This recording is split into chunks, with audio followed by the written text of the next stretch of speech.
समझते हैं कि अभ्यास का उद्देश्य अपने अंतर में प्रभु को ढूंढना है, उसकी प्राप्ति के मार्ग पर चलना है, परंतु मैं इस विचार से पूरी तरह समझ नहीं पाता कि इस अभ्यास के द्वारा हम कैसे अंदर जा सकते हैं और परमात्मा हमारे अंदर कैसे है। परमात्मा सर्वव्यापक है। परमात्मा को प्राप्त करना हमारी आत्मा का काम है। तो परमात्मा को प्राप्त करने के लिए वही स्थान उपयुक्त है जहाँ दो जिसे मिलना हो, यानी आत्मा और परमात्मा इकट्ठे रहते हो। इस शरीर में आत्मा और परमात्मा दोनों हैं, इसलिए यह कहा गया है कि परमात्मा की प्राप्ति मनुष्य शरीर के अंदर ही अपने अंदर जाने से होती है। जब अंदर जाने की बात कही गई है तो उसका मतलब है कि हमारे शरीर में 9 दरवाजे, 2 आँख के, 2 कान के, 2 नाक का, 1 मुंह का, 2 नीचे, इनके द्वारा हमारा ख्याल बाहर संसार में जाता रहता है। इस ख्याल को इन 9 दरवाजों से हटाकर वापस अंदर लाना ही परमात्मा की प्राप्ति के रास्ते में पहला कदम है। तो जब हम अपने ख्याल को, अपने मन को बाहर इंद्रियों के विषय से हटाकर अंतर में ले जाते हैं, ये परमात्मा की प्राप्ति के विषय में पहला कदम है। इसमें दूसरा कदम है कि हमारी आत्मा परमात्मा के अभिव्यक्त रूपों से अंतर में जुड़ जाए, जिसे हम मेडिटेशन कहते हैं। उसके 2 रूप हैं, एक कंसंट्रेशन, एक मेडिटेशन। कंसंट्रेशन का मतलब है कि हमारा मन रुक जाए, ये इंद्रियों के द्वार से बाहर संसार में जाए नहीं। मेडिटेशन का मतलब है कि हमारी आत्मा परमात्मा के अभिव्यक्त रूपों से मिल जाए। परमात्मा की प्राप्ति के लिए यह नितांत आवश्यक है कि हम उसकी खोज इस शरीर के अंदर ही करें, हमारा मन रुक जाए और 9 दरवाजों से ऊपर उठकर 2 भ्रू मध्य के बीच हमारी चेतन सत्ता एकाग्र हो जाए, तभी हम परमात्मा का साक्षात्कार कर सकते हैं।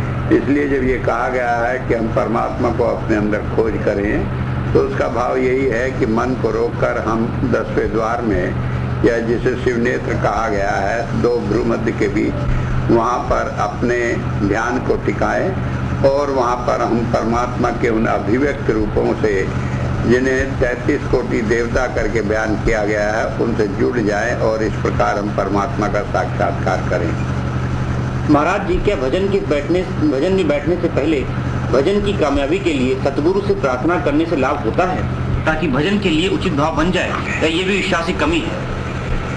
भजन में बैठने के लिए प्रार्थना करना या और किसी क्रिया का करना आवश्यक नहीं है, क्योंकि जब हम कहते हैं हम सतगुरु से प्रार्थना करते हैं, तो जब हमारे मन के अंदर ख्याल होता है भजन करने का, तो ये ख्याल ही प्रार्थना है। क्योंकि जब हम चाहते हैं भजन बने, तो संत अंतर्यामी है, वो हमारी सारी बातें जानता है और उसी के जानने मात्र से हम ये जान लेते हैं कि जो हम अपने मन में सोच रहे हैं वो प्रार्थना है। वास्तव में प्रार्थना का सही रूप है कि हमारे मन के अंदर कोई संकल्प उठे और वो सर्वव्यापक शक्ति उसे जान ले, यही प्रार्थना का सही रूप है। इसलिए बाहरी रूप से कोई प्रार्थना करना भजन के लिए आवश्यक नहीं है।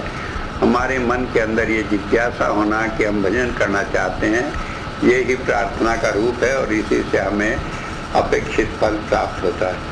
अभ्यास करते समय हमारे विचार क्या होने चाहिए महाराज जी? जहाँ तक विचार का सवाल है, ये किसी प्रकार भी हमारे भजन में सहायक नहीं है, क्योंकि भजन की शुरुआत ही जब होती है जब मन रुक जाता है। जब तक मन नहीं रुकता तब तक भजन की शुरुआत नहीं होती, और विचार करना मन का विषय है।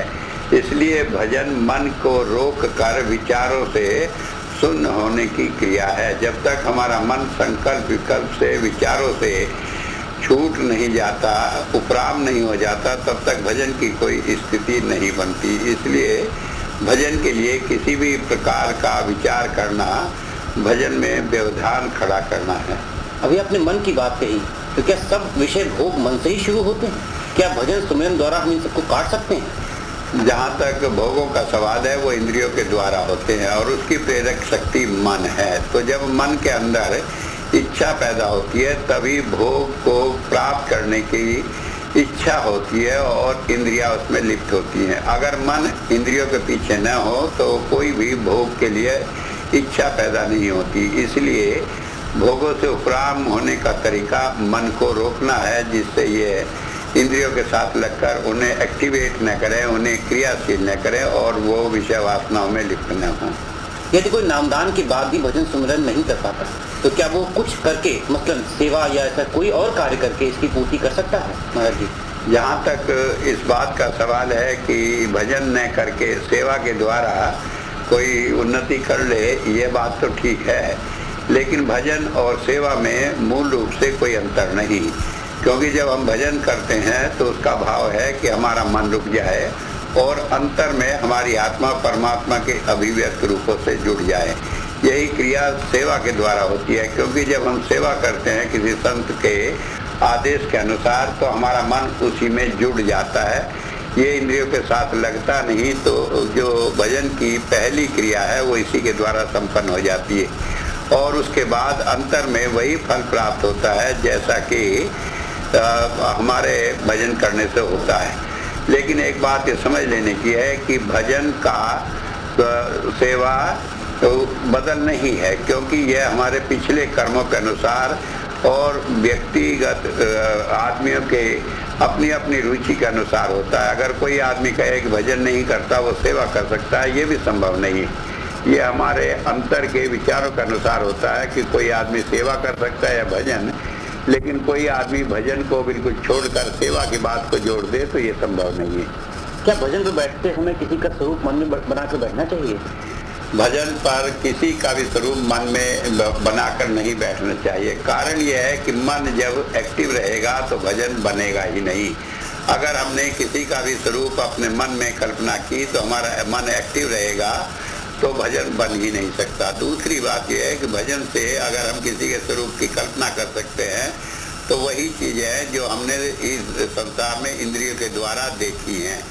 जो इंद्रियों के द्वारा हमें साक्षात्कार नहीं हुआ, मन उनकी कल्पना नहीं कर सकता, क्योंकि कभी इंद्रियों ने परमात्मा का साक्षात्कार नहीं किया, इसलिए मन परमात्मा की कल्पना नहीं कर सकता।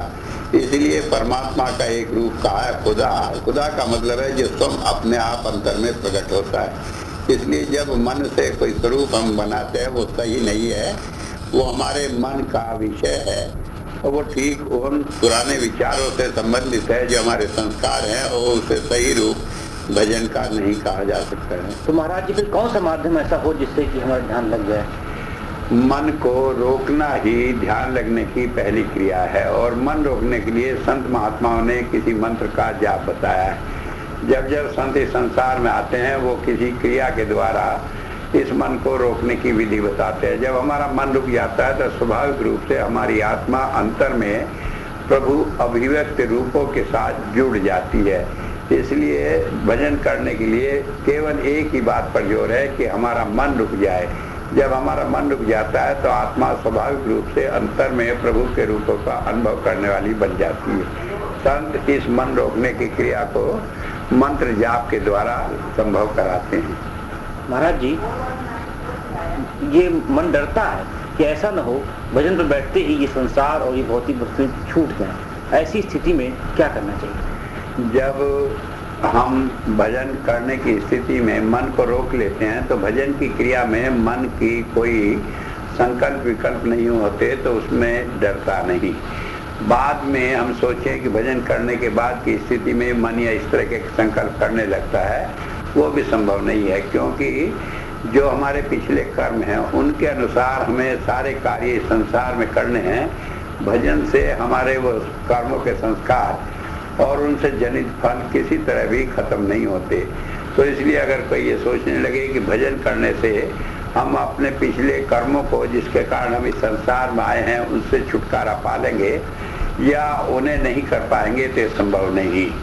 तो इसलिए भजन में इस तरह की संभावना कभी नहीं होती कि हम अपने कर्तव्य से या जो कार्य करने के लिए या जिन फलों को भोगने के लिए हम इस संसार में आए हैं उनसे हम विमुख हो जाएं। इसके भटकन को रोकने के उपाय क्या है महाराज जी? मन को भटकने के रोकने का एक ही उपाय है कि हम मन को रोकने की स्थिति में हो जाएं।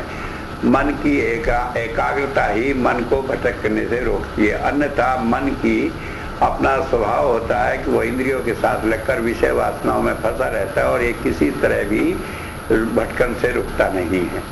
महाराज जी, कर्म बंधन क्या है और इससे मुक्ति का साधन क्या है? जहाँ तक कर्म बंधन है, कहा गया है जब हम कोई कर्म करते हैं तो उसका एक संस्कार हमारे मन के ऊपर अंकित हो जाता है।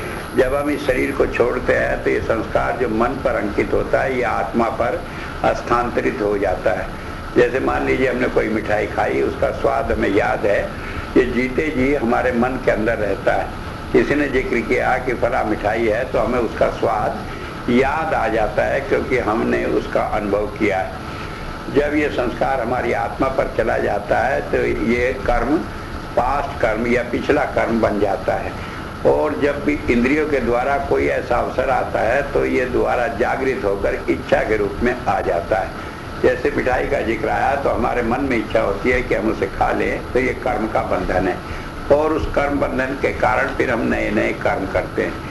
इन कर्म बंधन से छूटने का एक ही तरीका है कि जो पिछला कर्म है उसे हम भोग लें और आगे नया कर्म न हो। पिछले कर्म के बंधन से छुटकारा संभव नहीं है, लेकिन उससे आगे होने वाले कर्मों के बंधन से छुटकारा पाया जा सकता है, जिससे जो पिछले कर्म है उन्हें भोग ले और आगे नया कर्म जुड़े नहीं। महाराज जी, कहा जाता है कि आपने अभी कहा कि आगे आने वाले कर्मों से बचें, वो कैसे बचें? जब हम कोई कार्य करते हैं तो उससे हमारी इंद्रियों को जो सुख या दुख अनुभव होता है, यही एक संस्कार के रूप में ग्रहण होता है हमारे अंतर में। मान लीजिए हमने भोजन किया तो उसका स्वाद वो मीठा है, खट्टा है, चरपरा है, ये हमारे मन पर अंकित हो जाता है, संस्कार है। लेकिन कई बार हम देखते हैं कि हमने भोजन किया, हमारी पत्नी ने पूछा कि आपने भोजन किया, इसमें नमक ठीक है कि नहीं, तो वो कहती है, हम कहते हैं कि हमें ध्यान नहीं था। भोजन हमने किया लेकिन उसका स्वाद का ध्यान नहीं आया क्योंकि हमारी चेतन सत्ता जीव की इंद्रिय के साथ जुड़ी हुई नहीं थी। तो भजन से मुक्त होने के लिए यही एक तरीका है कि कर्म करते हुए हम अपनी चेतन सत्ता को इन इंद्रियों से अलग रखें, तो उसका प्रभाव, उसका संस्कार हमारे मन पर होता नहीं।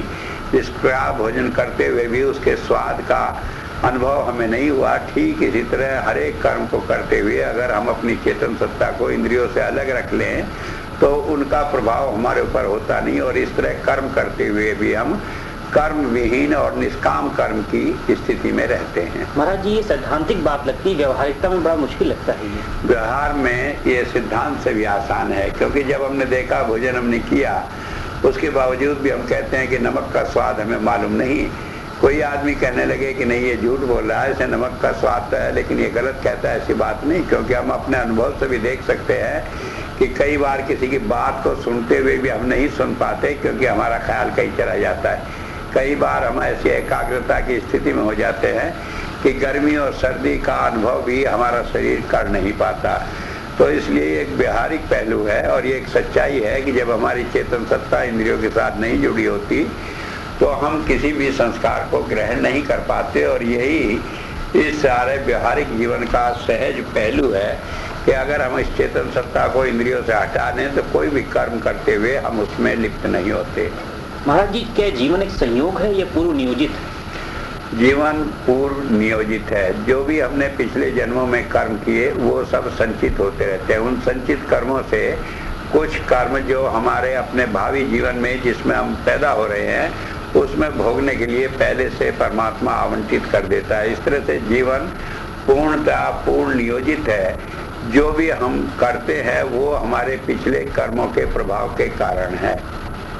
महाराज जी, ये जो कर्मों के प्रभाव की बात कही, तो जो जीवन में दुख सुख आते हैं तो उनमें हम कहाँ तक उत्तरदायी हैं? क्योंकि हमने वो कर्म पहले किए हैं और उस कर्म का फल है, तो इसलिए हम पूर्णतः उत्तरदायी हैं। अगर हम आज कहें कि हमने ऐसा कोई काम नहीं किया इसलिए हम इस फल के उत्तरदायी नहीं है, लेकिन हमने पिछले जन्मों में जो कर्म किया वो भी हमारी अपनी जिम्मेदारी है। जैसे मान लीजिए एक आदमी चोरी कर ले और वो चोरी करता हुआ किसी को देख ले तो वो भागने लगे, पीछे उसके पुलिस लग जाए, वो आकर कहीं सत्संग में बैठ जाए, वहाँ कीर्तन करने लगे और पुलिस आकर उसे पकड़ ले और वो कहे मैंने तो कुछ नहीं किया, मैं तो कीर्तन कर रहा हूँ, लेकिन जो पीछे चोरी करके आया उसके कारण वो पकड़ा गया है। ठीक इसी तरह पूर्व जन्मों में जो हमने कर्म किए हैं उसके फल को हमें भोगना ही पड़ता है, वो हमारा उत्तरदायित्व है, उसे हम किसी तरह नकार नहीं सकते। महाराज जी, अभी आपने कहा कि हमें भोगना पड़ता है अपने पूर्व जन्मों को, तो क्या कोई संत, कोई महात्मा या कोई ऐसा ही सिद्ध पुरुष उन कर्मों को काट नहीं सकता? जब हम कोई कर्म भोगना होता है जो हमें इस जन्म के लिए आवंटित कर दिए गए हैं, उनसे छुटकारे का कोई तरीका नहीं। अगर कोई कहे कि जो कर्म हमारे इस जीवन में आवंटित कर दिए गए हैं, शांति या कोई महापुरुष उससे हमें बचा सकता है, तो हम कहेंगे वो परमात्मा से भी ज्यादा शक्तिशाली है और परमात्मा की आज्ञा के विरुद्ध वो काम कर सकता है जो असंभव है। इसलिए जो भी कर्म हमारे इस जीवन के लिए आवंटित हो गए, उनसे कोई छुटकारा मिलने का साधन नहीं है। लेकिन जो कर्म अभी संचित पड़े हैं, जो हमें अगले जन्मों में भोगने हैं, उनसे पहले अगर मोक्ष मिल जाए तो उन सारे कर्मों से हमें छुटकारा मिल जाता है। महाराज जी, इसके पहले भी कई बार प्रवचनों में आपने बताया कि किसी संत महात्मा ने किसी व्यक्ति को स्वप्न में ही उसके कर्म काट दिए, तो ये कैसे संभव है? जहाँ तक कर्म का सवाल है, कर्म किसी क्रिया से जुड़ा हुआ नहीं है, कर्म उसके दुख सुख से जुड़ा हुआ है। मान लीजिए मैं कहीं गया, मुझे चोट लगी, तो उस चोट के कारण उस कर्म का फल भोगना पड़ा। अगर उतना ही दुख हमें स्वप्न में हो जाता है, तब भी हम उस कर्म को भोग लेते हैं। इसलिए मन जिन स्थितियों में दुख और सुख का अनुभव करता है, चाहे वो स्वप्न में हो चाहे व्यवहारिक रूप में हो, वो सब के सब हमारे पिछले कर्मों के भुगतान का कारण है। तो इसका मतलब हुआ संत महात्मा जो है स्वप्न में कर्मों को काट सकते हैं? तो यह सिद्धांत सही है, काट ही नहीं सकते बल्कि काटते हैं। और अनेक कष्ट जिनके हमारे व्यवहारिक जीवन में आने से हम उलझ जाते हैं, संत उन्हें आसान तरीका बताने के लिए कई बार जीवों को स्वप्न में कर्मों का भुगतान कराकर आसान तरीके से भक्ति के मार्ग पर लगा लेते। तो फिर संत महात्मा सभी शिष्यों के साथ ऐसा क्यों नहीं करते, कुछ ही के साथ क्यों करते? मान लीजिए हम सब कर्मों के लिए ऐसा करें, तो उसमें कोई भी व्यक्ति फिर अपने कर्मों के भुगतान के लिए तैयार नहीं होगा। जो उसका अधिकारी है या नहीं है, सब लोग उसी तरह का रास्ता चाहेंगे और इससे फिर परमात्मा के नियम का उल्लंघन होने लगता है। किसी विशेष स्थिति में जब उसे मालूम पड़ता है कि स्वप्न में कर्म कटा देने से उस व्यक्ति का साधना का मार्ग सरल हो जाएगा, संत इस उपाय का प्रयोग करता है, अन्यथा हर एक केस में नहीं करता। तो इसके लिए ये क्वालिफिकेशन जरूरी है कि उसका ध्यान अध्यात्म में हो, तभी वो काटेगा कर्म? जब किसी का ध्यान अध्यात्म के रास्ते पर लगा हो और उसमें भी विशेष परिस्थितियों में इस तरह स्वप्न में कर्म का भुगतान कराने से उसकी विशेष उन्नति होगी, तभी संत इस उपाय का प्रयोग करते हैं। महाराज जी, ये दुनिया परमात्मा ने बसाई है, ये दुनिया बसाने का उसका प्रयोजन क्या है? परमात्मा ने दुनिया बसाई, ये उसका काम है, क्योंकि परमात्मा का ये अपना काम है कि वो सृष्टि की रचना करता है। अब हम कहें कि उसने क्यों बसाई, क्योंकि ये उसका काम है, इसलिए इसमें किसी सवाल का प्रश्न ही नहीं उठता। ये परमात्मा का अपना काम है, इसलिए वो दुनिया को बसाता है। महाराज जी, आपने भी कई बार कहा है और जगह भी कहा गया कि प्रत्येक काम में परमात्मा है, संसार के प्रत्येक काम में। तो फिर संत को संसार की वस्तुओं से वैराग्य क्यों? संत को संसार की किसी वस्तु से न वैराग्य होता है न लगाव होता है। संत तो उन सारी चीजों में बढ़ता हुआ उनसे उपराम रहता है, न उससे अलग होता है और न उससे जुड़ने की कोशिश करता है। महाराज जी, अभी 26 जनवरी को बरेली में सत्संग में आपने कहा कि संत को अगर परमात्मा जो कहेगा वो नरकों में जाएगा और जो मनुष्य कहेगा वो कुत्ते का जन्म पाएगा। इसका क्या अर्थ है? हम सभी बहुत परेशान हैं। सवाल इस बात का है कि जब हम अपने मन में बिना माने केवल शब्दों के रूप में संत को परमात्मा कहें, तो वो एक ढोंग बनकर रह जाता है, क्योंकि फिर हमारा व्यवहार उसके अनुरूप होता नहीं। हम कहीं वो परमात्मा है, जहाँ हमारे स्वार्थ की बात है तो हम उसे परमात्मा कहेंगे, जहाँ हमारे स्वार्थ की बात नहीं होगी वहाँ हम उसे परमात्मा मानेंगे नहीं। लेकिन जब ये हमारे अपने ज्ञान पर, अनुभव पर आधारित होता है, तब वो हमें लाभदायक होता है। जब हम अपने अनुभव में जान लें कि वो परमात्मा है, तो उसे कहे या न कहें कुछ फर्क नहीं पड़ता, बल्कि हमारा व्यवहार उसके अनुकूल हो जाता है। तो एक बात समझ ले की है, जो अपने बिना अनुभव के संत को परमात्मा कहते हैं वो धोखे में रहते हैं, क्योंकि वो कहते हुए भी अंतर में उसे स्वीकारते नहीं, इसलिए उनका व्यवहार बदलता नहीं। जो अपने अनुभव के अनुसार संत को परमात्मा मानते हैं और उसके बाद भी उससे मनुष्य जैसा व्यवहार करते हैं, तो उन्होंने अपने अनुभव का लाभ नहीं उठाया, इसलिए वो मार्ग पर चले जाते हैं। तो इसलिए बड़ा आवश्यक है कि जब हमारा अनुभव हो जाए और हम जान लें कि वो परमात्मा है, तब हमारा व्यवहार भी उसके अनुरूप हो, तभी हम उसका फायदा उठा सकते हैं। अन्यथा केवल शब्दों को बोलते रहने से कोई लाभ नहीं मिलेगा। महाराज जी, क्या ऐसे लोगों को नरक वास्तव में मिलेगा? नरक वास्तव में कोई ऐसी चीज नहीं जो अलग हो। जब हम इस संसार में आते हैं और दुख सुख भोगते हैं तो इस संसार को ही नरक कहा है। जब हम कहते हैं उसे नरक मिलेगा तो इसका मतलब है उसे दूसरा जन्म लेना पड़ेगा। अभी इस जन्म में उसकी मोक्ष की स्थिति नहीं आई है। लेकिन महाराज जी, आपने तो ये कहा था कि जो भी हमारा शिष्य बनेगा उसको इसी जन्म में मोक्ष मिल जाएगा, ये कैसे संभव है? ये मैंने नहीं कहा कि जो मेरा शिष्य बनेगा उसे जन्म में मोक्ष मिल जाएगा, बल्कि मैंने 1982 में कहा था कि जो मेरे साथ जुड़ा रहेगा उसे मोक्ष मिल जाएगा। और जुड़ने का मतलब है कि वो साधना में या मन से गुरु की आज्ञा पर चलने वाला हो। तो इसलिए जो गुरु की आज्ञा पर चलेगा वो इन सारी स्थितियों से स्वयं ही बचा रहेगा, वो इनमें फंसेगा नहीं। तो महाराज जी, जो गुरु की आज्ञा की अवहेलना कर रहा है उसको ठीक रास्ते पर लगाने का प्रयत्न आप करेंगे या कि उसको दोबारा जन्म लेना पड़ेगा?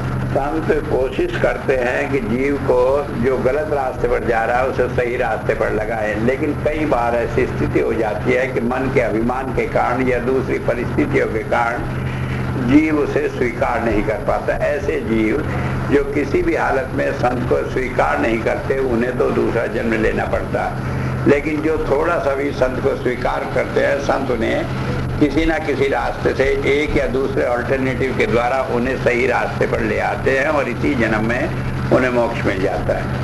तो मोक्ष पाने का अधिकारी वो व्यक्ति है जो आपका शिष्य है या जो इस रास्ते को फॉलो कर रहा है? मोक्ष पाने का वो सब अधिकारी हैं जिन्होंने किसी भी संत से नाम लिया है और जो इस रास्ते पर चल रहे हैं। हम जो ये जीवन जी रहे हैं महाराज जी, ये जीवन है या जो शरीर उपरांत का जीवन है वो जीवन है? वास्तव में जो हम जीवन जी रहे हैं ये हमारे पिछले कर्मों का भुगतान है। हम पिछले कर्मों का भुगतान कर रहे हैं, इसे हम जीवन नहीं कहते। जब हम सारे कर्मों से उऋण हो जाते हैं और सच्चिदानंद परमात्मा में मिल जाते हैं, वही सच्चा जीवन है जिसके लिए हम जीवन भर भजन पर, धर्म के रास्ते पर चलकर या आध्यात्मिक मार्ग पर चलकर अभ्यास करते हैं। जो जीवन हम इस संसार में जी रहे हैं ये तो केवल हमारे पिछले कर्मों का भुगतान है, उससे अलग इसमें और कोई न आकर्षण है न आनंद है। महाराज जी, भजन के अलावा कोई तरीका है परमात्मा की प्राप्ति का? जब तक हम भजन का मतलब ही है कि हम अपने अंतर में परमात्मा के रूप को देखें, उसे प्राप्त करें। और ध्यान योग साधने के अलावा और कोई तरीका परमात्मा की प्राप्ति का या उसके साक्षात करने का नहीं है। महाराज जी, परमात्मा क्या है? परमात्मा एक शक्ति है और उस शक्ति की विशेषता है कि उसके 3 गुण हैं कि वो सर्वव्यापक है, सर्वज्ञ है और सर्वशक्तिशाली है।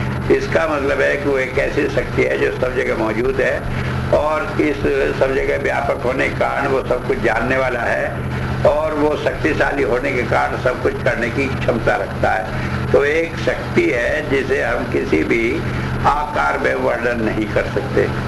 महाराज जी, ध्यान करते करते मन कट जाता है, बार बार प्रयत्न करने पर भी मन सफल नहीं हो पाता। क्या आपके नाम के सुमिरन से ध्यान लग सकता है? अनेक जन्मों के कारण ये मन प्रभावित होता रहता है। जो अनेक जन्मों में हमने कर्म किए या जो पिछले कर्म है उसके कारण ये मन प्रभावित होता रहता है। इसलिए कोई भी आदमी जब साधना करता है तो ये संभव है कि बीच बीच में मन कट जाता है और इसे रोकने का एक ही तरीका है कि हम जाप करते रहे, उससे ये मन रुक जाता है, भटकता नहीं।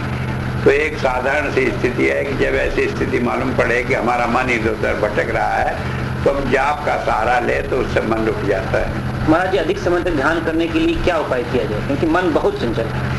अधिक समय तक ध्यान करने के लिए जरूरी है कि हम अभ्यास करें नाम के या मंत्र का जाप करने का। जब हम मंत्र का जाप करते हैं तो मन रुक जाता है। जब ये मन रुक जाता है तो साधारण सी स्थिति में चाहे हम बैठकर ध्यान न करें तो हमारी ध्यान की स्थिति बनी रहती है, क्योंकि मन बाहर नहीं जाता और उस स्थिति में भी कभी कभी दुनिया के काम करते हुए हम अंतर में ज्योति और नाथ का दर्शन करते रहते हैं। तो इस तरह से ये ध्यान की स्थिति है। महाराज जी, आपसे अंतर्मन में किस तरह बात की जा सकती है? जब अंतर में बात करने की बात कही जाती है, वो जो परमात्मा के 33 रूप हैं उन्हीं के माध्यम से बात होती है। पहले प्रकाश के 12 रूप हैं, उसके द्वारा हमारे मन में जो संकल्प विकल्प होते हैं वो उसके द्वारा संत तक पहुंचते हैं और संत फिर उन्हीं के द्वारा अपने विचारों को साधक को देता है। जैसे कि राडार के अंदर होता है कि ज्योति किरण जाकर ऑब्जेक्ट को छूती है और उससे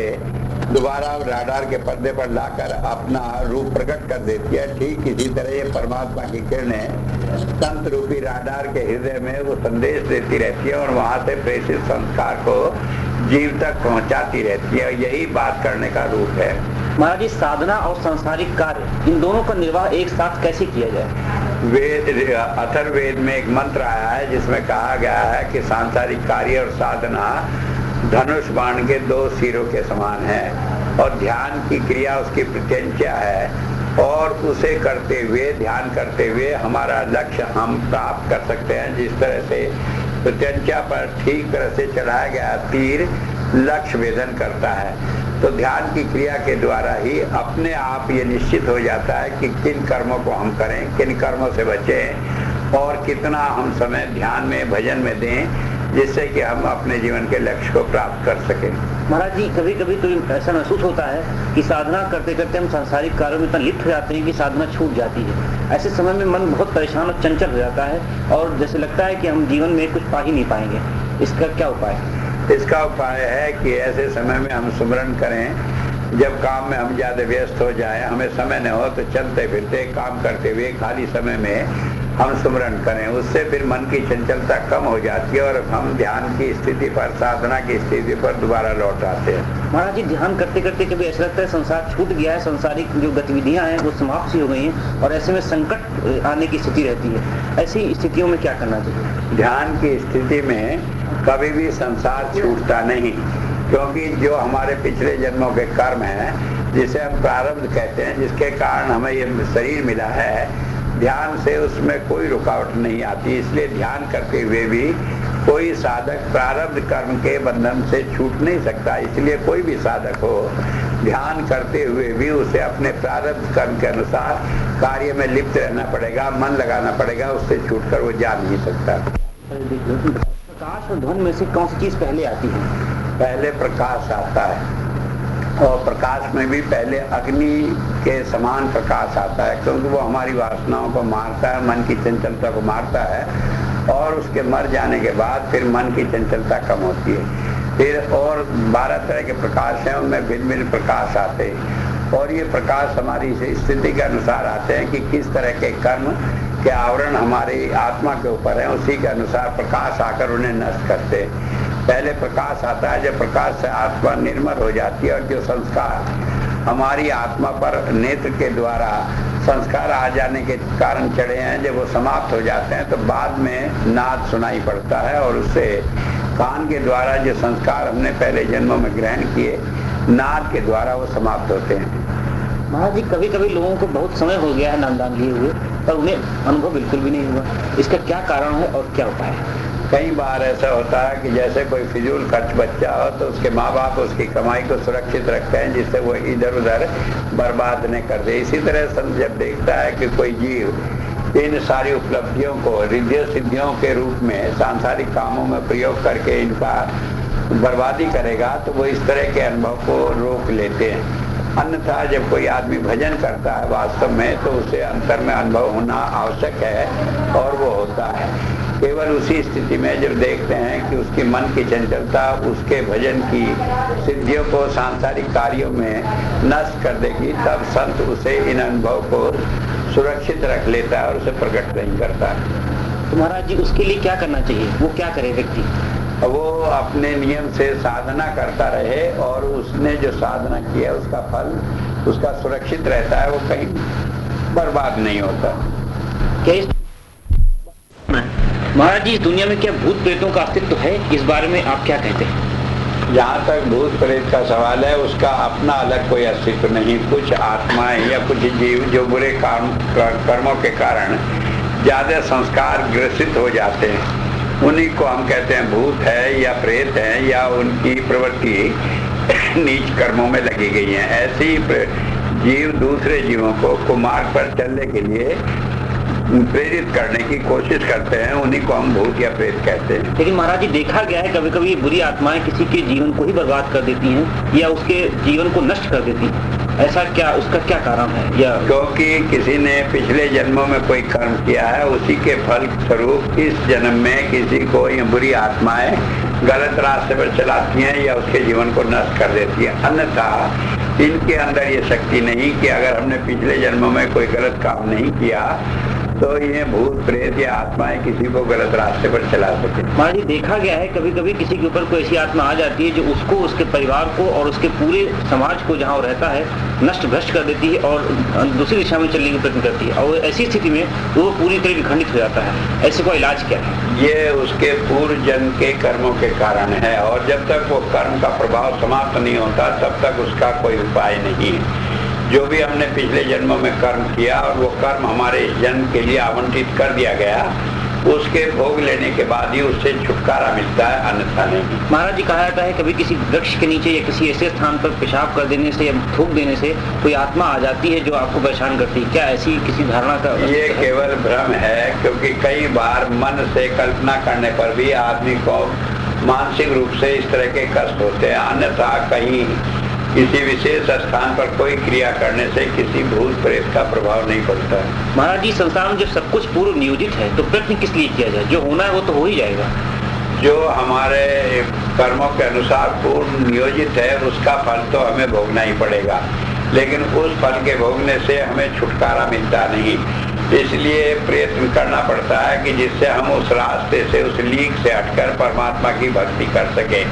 जहाँ तक पशु पक्षियों का, दूसरी योनियों का सवाल है, वो भोग योनि है और वो अपने पिछले कर्मों के कारण इस जन्म में भोग भोगती, हमसे छुटकारे का रास्ता नहीं है। लेकिन जहाँ तक मनुष्य का सवाल है, वो उन कर्मों को भोगते हुए भी अपनी बुद्धि के अनुसार प्रयास करके उनसे हटने की कोशिश कर सकता है। इसीलिए मनुष्य जीवन में आकर हमारा एक कर्तव्य हो जाता है कि हम लीक से हटकर भजन के रास्ते पर चलें, जिससे कि हम भोग योनि से निकलकर योग योनि में आ सकें और प्रभु प्राप्ति के लिए साधना कर सकें। महाराज जी, कई बार कहा जाता है कि गुरु शिष्य के अंग संग रहता है, इसमें कुछ स्पष्ट कीजिए, ये बड़ा कंट्रोवर्शियल टॉपिक है। जहाँ तक कहा जाता है गुरु शिष्य के अंग संग रहता है, उसका मतलब है कि परमात्मा की वो अभिव्यक्त धाराएं प्रकाश और नाद की, उनके द्वारा गुरु सिख के कंट्रोल नियंत्रित करता है और उसे संदेश देता रहता है।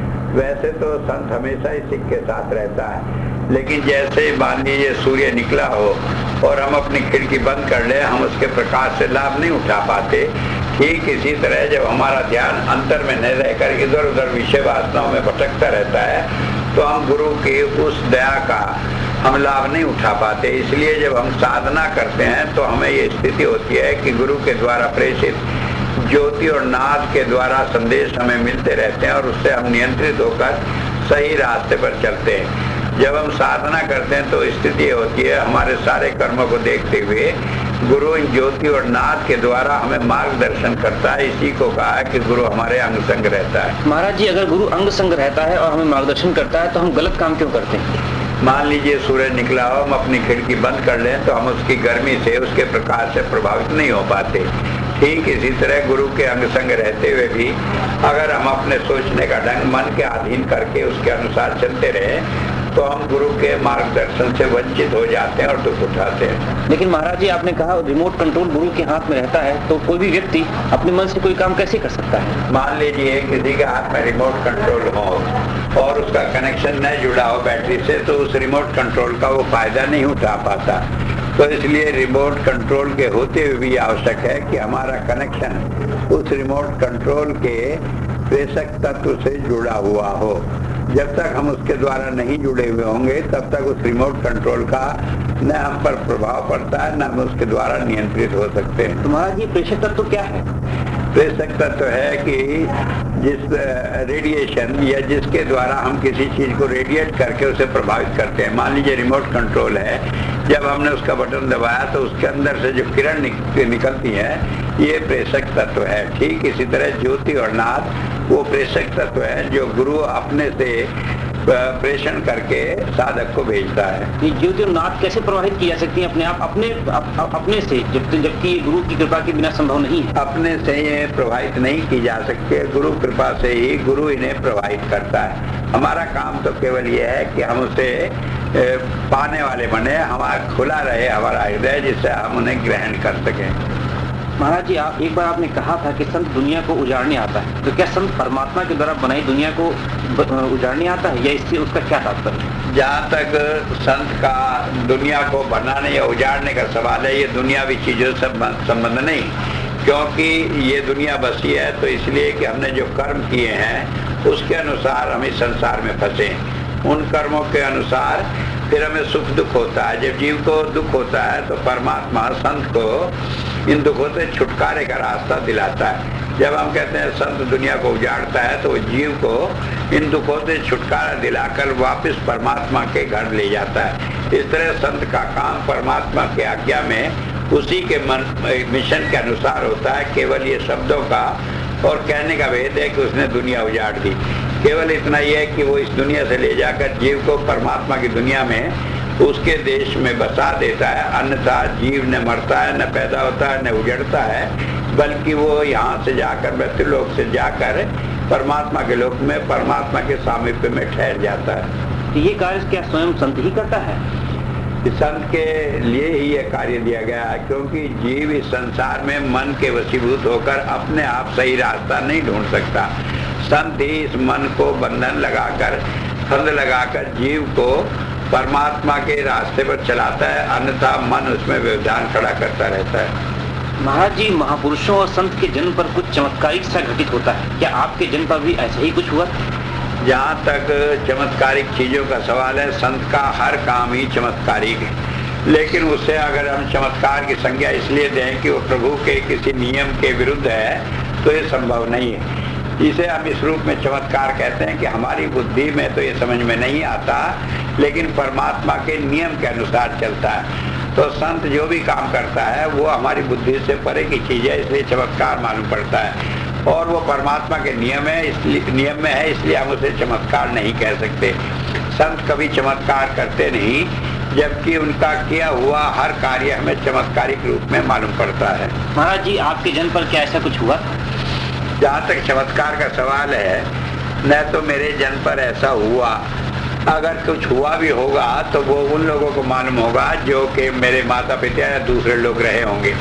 अब वो इस बात को कैसे समझ सकते हैं कोई चमत्कार है कि नहीं। इस तरह की कहानी किससे चमत्कार के रूप में केवल किसी विशेष उद्देश्य के लिए प्रसारित किए जाते हैं और उनका कोई महत्व नहीं है। महाराज जी, सुनने में आता है कि आपके जन्म से पूर्व ही भविष्यवाणी की गई थी कि आप एक संत के रूप में परिलक्षित होंगे, क्या ये सच है? मेरे जन्म से पूर्व ऐसी कोई भविष्यवाणी नहीं की, बल्कि जब मैं छोटा था तो एक ज्योतिषी ने मेरी माता को बतलाया था कि ये लड़का या तो राजा होगा या कोई बड़ा संत होगा। और क्योंकि कई बार ज्योतिष विद्या के द्वारा हम पिछले कर्मों के प्रभाव को जान सकते हैं, तो इस तरह ये संभव है। तो इस तरह उन्होंने भविष्यवाणी नहीं कहते, बल्कि हम कहते हैं ज्योतिष विद्या के द्वारा उसने बतलाया था कि या तो ये व्यक्ति एक बड़ा संत होगा या फिर कोई राजा होगा। महाराज जी, आप ज्योतिष में विश्वास करते हैं? ज्योतिष में इतना ही विश्वास करता हूँ कि वो पिछले कर्मों का प्रभाव हमें बता सकता है, लेकिन आगे जो होने वाली चीज है उसे ज्योतिष विद्या नहीं बतला सकती, क्योंकि वो निश्चित नहीं है, वो हमारे कर्मों के अनुसार बदलती रहती है। ज्योतिष विद्या हमें अपने भूत के विषय में एक संकेत देती है कि किस तरह के कर्म किए हैं, लेकिन ज्योतिष विद्या को जब हम फल के साथ जोड़ लेते हैं और अपने किसी कर्म के द्वारा पिछले कर्म को समाप्त करने की या उससे बचने का तरीका बताते हैं, तो एक भ्रम हो जाता है। तो ज्योतिष विद्या पिछले कर्मों को जानने की क्रिया है, लेकिन उनसे बचने का कोई उपाय ज्योतिष विद्या में नहीं है, और इसे इसी रूप में माना और जाना जाना चाहिए। तो क्या महाराज जी, ज्योतिष विद्या से भविष्य के बारे में कोई जानकारी नहीं मिल सकती? भविष्य के विषय में थोड़ा इशारा मिल सकता है कि हमारे पिछले कर्मों के कारण हमारा कैसा भविष्य होगा, लेकिन हम उसे निश्चित रूप में कुछ नहीं कह सकते। जैसे मान लीजिए हमारे पिछले कर्म को हम समझ ले वो नमक के समान है। एक गिलास में पानी भरा है, उसमें नमक मिला है, हम कहें कि हम उस नमक के प्रभाव को कम कर सकते हैं, तो नहीं कर सकते। तो इसलिए ज्योतिष विद्या बताती है कितना प्रभाव पिछले जन्मों के कारण है, लेकिन फिर भी उस प्रभाव को कम करने का एक उपाय है कि हम उसमें और अधिक पानी मिला दें तो उसमें कम नमकीन हो जाएगा, और नमक मिला दें तो वो ज्यादा नमकीन हो जाएगा, या उसमें मीठा मिला दें तो अलग किस्म का स्वाद हो जाएगा।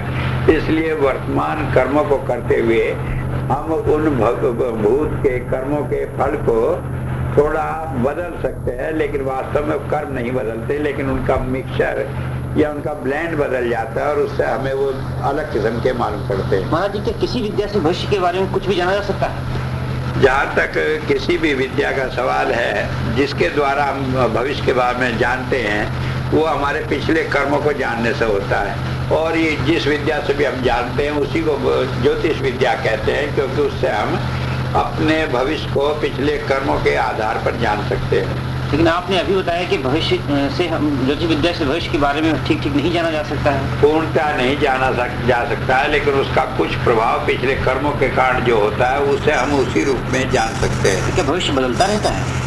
क्योंकि जब हम पिछले कर्मों के प्रभाव से जो फल मिलना है उसमें अपने नए कर्म कर लेते हैं, तो उसके कारण भविष्य बदलता रहता है। तो क्या महाराज जी इसी जीवन में हमारे कर्मों से हमारा भविष्य इसी जीवन में बदल जाएगा? क्योंकि पिछले कर्मों के कारण जो हमें फल मिला है वो निश्चित है। इस जन्म में जो हम कर्म करेंगे उसका तत्काल प्रभाव हो जाने से हमारा भविष्य बदल सकता है और बदल जाता है। क्या तत्काल प्रभाव हो जाता है महाराज जी? हाँ, कुछ कर्मों का तत्काल प्रभाव हो जाता है, जिनका प्रभाव नहीं होता वो संचित हो जाते हैं, इकट्ठे हो जाते हैं, उन्हें हमें अगले जन्मों में भोगना पड़ता है। लेकिन कुछ कर्म ऐसे जरूर होते हैं जो इसी जन्म में प्रभावित होते हैं और उससे हमारा भविष्य बदलता रहता है। महाराज जी, तो अभी आपने बताया कि सब कुछ पूर्व नियोजित है, जीवन में जो कुछ होना है वो होगा, तो क्या हम अपने अभी के कर्मों से अभी का भविष्य बदल सकते हैं? जो पहले से निश्चित है वो तो उसी रूप में होगा, और उस नए कर्मों से उसकी दिशा इसलिए बदली जा सकती है कि जो पिछला है उसका फल मौजूद है, उसके साथ नया एडिशन हो गया। जैसे मैंने बताया था, गिलास में जो नमक है वो तो है, लेकिन सादा पानी डाल देने से उसका प्रभाव बदल जाता है। ठीक इसी तरह भविष्य का भी पिछले जन्मों का फल जो का त्यों रहते हुए नए कर्मों से भविष्य का रूप बदल जाता है। इसका अर्थ तो ये हुआ महाराज जी कि अगर कोई पिछले जन्मों के कर्मों के मुताबिक किसी व्यक्ति को कोई सजा होनी है तो भक्ति करके उस सजा को कम कर सकता है। जो पिछले जन्मों में सजा के कारण होता है उसे हमें भोगना पड़ता है, लेकिन कभी कभी ये होता है कि भक्ति के द्वारा हम अपनी अंतर स्थिति को ऐसी कर लें कि उससे हमें वेदना नहीं होती और इस तरह उस कर्म के फल को हम कम कर सकते हैं। जैसे मान लीजिए जेल में कोई आदमी रहा तो उसे कष्ट भी हो सकता है, और वहाँ अपने मन को संतुलित कर ले तो उसे इतना कष्ट का अनुभव नहीं होता। इस तरह से वो उसके फल से बच सकता है। महाराज जी, जैसे किसी को पूर्व जन्म के कर्मों के कारण किसी के पुत्र को नहीं होना है, तो क्या वो इस जन्म में किसी कार्य को करके पुत्र प्राप्ति कर सकता है? जहाँ तक पिछले जन्मों के कारण है वो पुत्र प्राप्ति संभव नहीं है, लेकिन फिर भी किसी भी नए कर्म के कारण उसमें बदलाव लाया जा सकता है। महाराज जी, क्या बचपन से ही आपको ऐसा आभास हो गया था कि परमात्मा आपके अंदर बैठकर काम करेगा? जहाँ तक बचपन से आभास होने की बात है ये संभव नहीं, लेकिन हुजूर कहा करते थे कि every saint has a past. इसका मतलब है उसके पिछले कर्मों के कारण वो दूसरों से विलक्षण होता है। लेकिन बाद में साधना की स्थिति में 1968 के लगभग ये आभास हो गया था या अंतर में प्रेषित हो गया था कि हाँ मुझे काम करना है। महाराज जी, आपको कैसा महसूस हुआ था?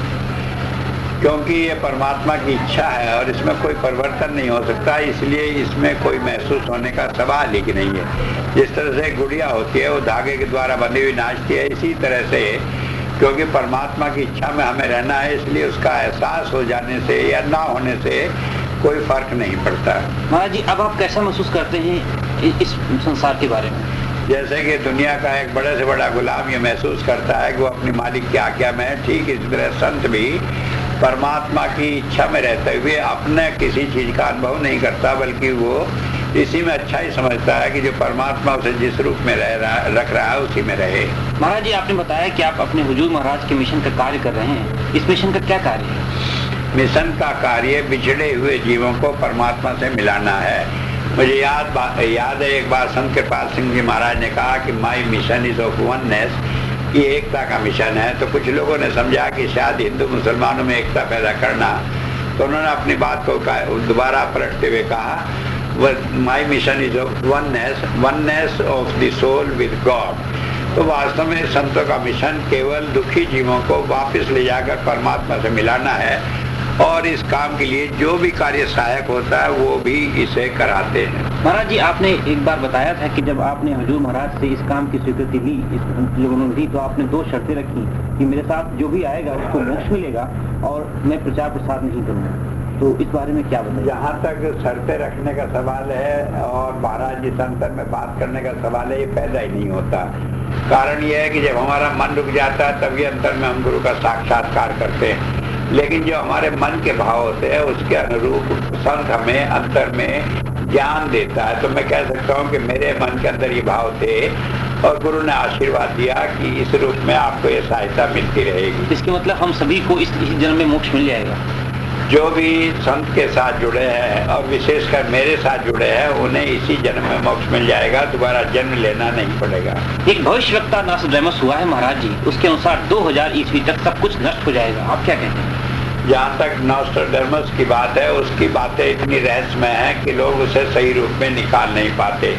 मैंने उसके पूरी भविष्यवाणी पढ़ी है, उसमें कहीं भी ये नहीं कहा कि 2000 वर्ष में सारा संसार नष्ट हो जाएगा, लेकिन कई लोग अपने अनुमान से इस तरह की बातें निकालने लगते हैं जो गलत है। महाराज जी नॉस्ट्रडेमस ने एक बात और भी कही है कि यहाँ भारत से एक ऐसा संत महात्मा होगा जो पूरे विश्व की दिशा निर्देश देगा, इस बारे में आता है? नॉस्ट्रडेमस ने कहा है कि इसमें एक हर्मेस या संत होगा जो कि सारे संसार का मार्गदर्शन करेगा।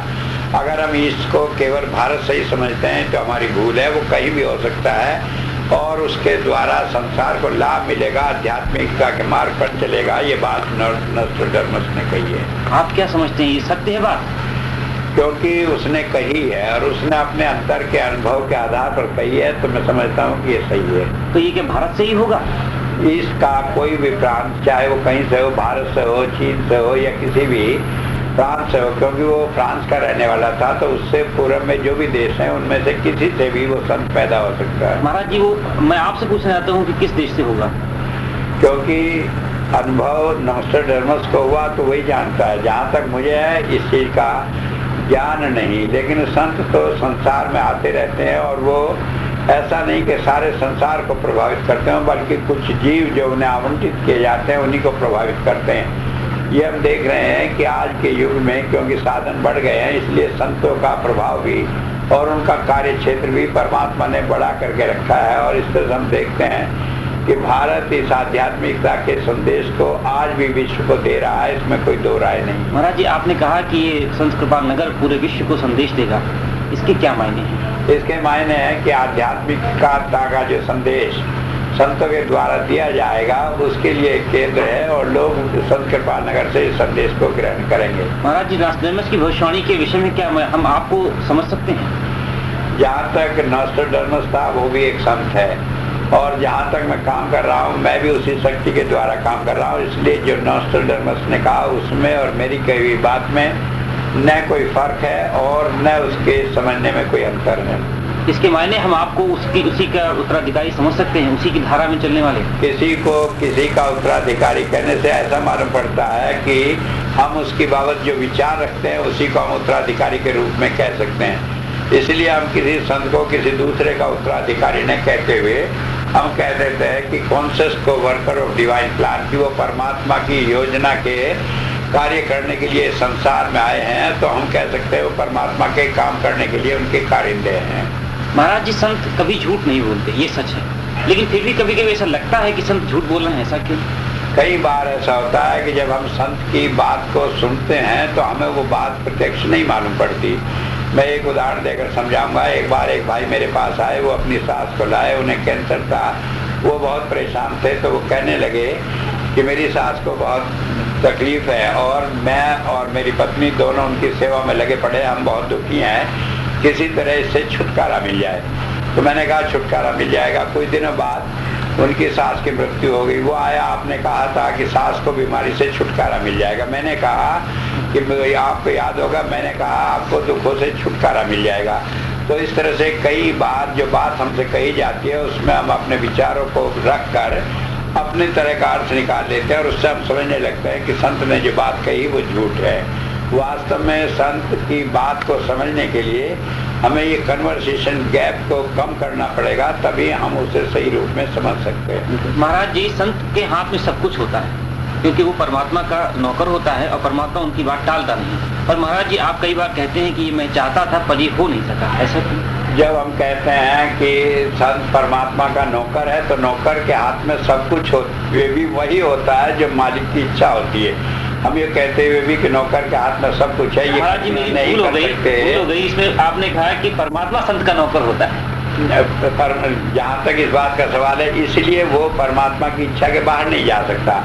जब हम कहते हैं कि परमात्मा संत का नौकर होता है, तो वेद में एक बात आई है जिसमें ये बात कही गई है, और उसका उद्देश्य है कि जो चीज संत कल्पना करता है परमात्मा उसे पूरी करता है। और इसके लिए कबीर साहब ने कहा, जब कबीरा मन निर्मल भया जैसे गंगा नीर, पीछे पीछे हर फिरे कहत कबीर कबीर। उसका उद्देश्य केवल यही है कि संत जो इच्छा करता है परमात्मा उन इच्छाओं को पूरी करता है। वास्तव में संत परमात्मा का कहना मानता है या परमात्मा संत का कहना मानता है, इन दोनों में कोई अंतर नहीं, क्योंकि वो एक दूसरे के अनुरूप रहते हैं, कभी उससे बाहर निकलते नहीं। तो महाराज जी कभी कभी ऐसा लगता है कि आपकी कई बात पूरी नहीं हुई, तो उसका क्या स्पेसिफिकेशन? क्योंकि मेरी अपनी कोई बात ही नहीं, इसलिए पूरी होने का सवाल नहीं। मैं तो केवल वही बात करता हूँ जो परमात्मा की इच्छा है, इसलिए कभी मुझे कल्पना भी नहीं होती कि मेरी कोई बात थी जो पूरी नहीं हुई। लेकिन ऐसा लगता है, ऐसा आभास इसलिए होता है कि अगर मैं बार बार सारी संसार में ये कहूँ कि मैं परमात्मा की बात ही कर रहा हूँ, अपनी नहीं कर रहा हूँ, तो लोग उसका कोई गलत अर्थ लगाने लगते हैं। इसलिए कई बार संत अपने लिए मैं शब्द का भी प्रयोग करते हैं, लेकिन उनका मैं का कोई अस्तित्व होता ही नहीं। वो तो परमात्मा में अभेद है, उनका मैं भी परमात्मा की इच्छा ही है।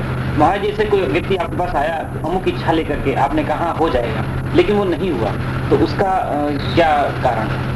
कारण ये है कि कई बार ऐसा होता है कि जब उसने कह दिया तो हम उसके अनुरूप उससे जुड़ नहीं पाते, अपने विचार को बीच में रख लेते हैं, और जिन परिस्थितियों में उसने उस बात को होने के लिए कहा था वो नहीं हो पाती। मान लीजिए उसने कहा ये हो जाएगा, और हम तो वो कहे कि आप ये न करिए ये न करिए, उसके बावजूद हम उन्हें करते हुए सोचते हैं कि संत ने कह दिया हो जाएगा, इसलिए नहीं होता। कई बार संत किसी जीव के पिछले कर्मों को हल्का करने के लिए कहता है कि हो जाएगा, तो उसमें कम कष्ट से वो कार्य संभव हो जाता है। जबकि जिसके साथ वो घटना घटित होती है वो उस कम कष्ट को भी समझता है कि ये काम हुआ ही नहीं, केवल बहाना मात्र था, वरना हुआ नहीं। महाराज जी कभी कभी कुछ शिष्य अपने को स्वयं गुरु घोषित कर देते हैं, जो आपसे दीक्षित या किसी और संत से दीक्षित होते हैं, क्या ऐसा उनको करना चाहिए? जहाँ तक साधना का सवाल है, उसके बाद कोई भी शिष्य अगर गुरु का काम करे तो उसमें कोई बुराई नहीं है। लेकिन वास्तव में अगर वो परमात्मा का कार्य करे, अगर वो अपने मन से कार्य करने लगता है और सांसारिक बातों में उलझ जाता है, तो फिर न वो परमात्मा का कार्य है न वो संत का कार्य है। इसलिए अगर कोई शिष्य परमात्मा के कार्य को करता है तो वो अच्छी बात है। अगर वो उसको छोड़कर दुनियादारी की बातों को करने लगता है तो वो परमात्मा के सिद्धांत के विरुद्ध है। महाराज जी क्या बिना अधिकृत किए उसको शिष्य बनाने का अधिकार होता है?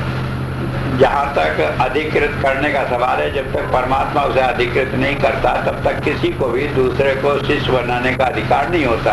अगर उसने शिष्य बना लिया तो वो पूर्ण संत के द्वारा दीक्षित नहीं माना जाता है। क्या इसका दंड उसे मिलेगा?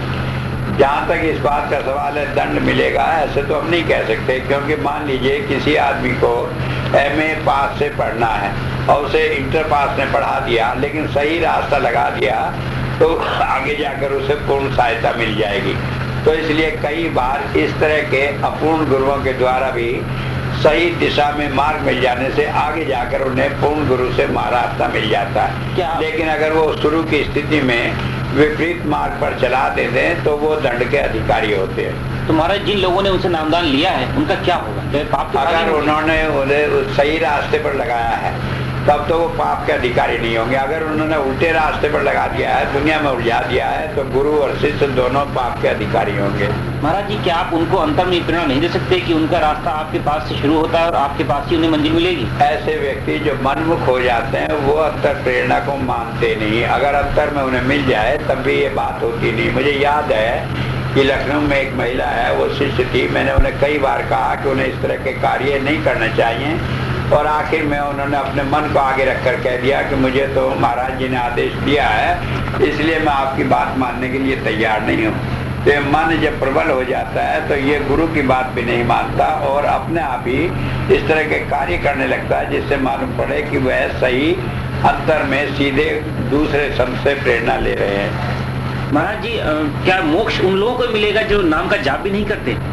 जहाँ तक नाम का जाप करना है, ये केवल मन को रोकने के लिए है। मोक्ष उन्हें मिलेगा जिन्हें अंतर में ज्योति और नाद का अनुभव होगा, और चाहे वो अनुभव सेवा के द्वारा हो, चाहे जाप के द्वारा हो, या किसी और तरीके से मन को रोकने के द्वारा हो। महाराज जी, सेवा और भजन में कौन सी चीज ज्यादा महत्वपूर्ण है? ये दोनों अलग अलग परिस्थितियों पर डिपेंड करता है, क्योंकि जिस आदमी की जैसी मानसिक स्थिति होती है, कोई आदमी सेवा करके सरलता से उन्नति कर सकता है, कोई आदमी भजन के द्वारा कर सकता है। लेकिन सेवा का मार्ग फिर भी सरल है, क्योंकि उसमें हमें वही काम करने पड़ते हैं जो दुनियादारी में हम कर रहे हैं। केवल मानसिकता बदलनी पड़ती है कि हमारा मन उस कर्म के फल के साथ नहीं जुड़ा रहे, जो कि आसान है।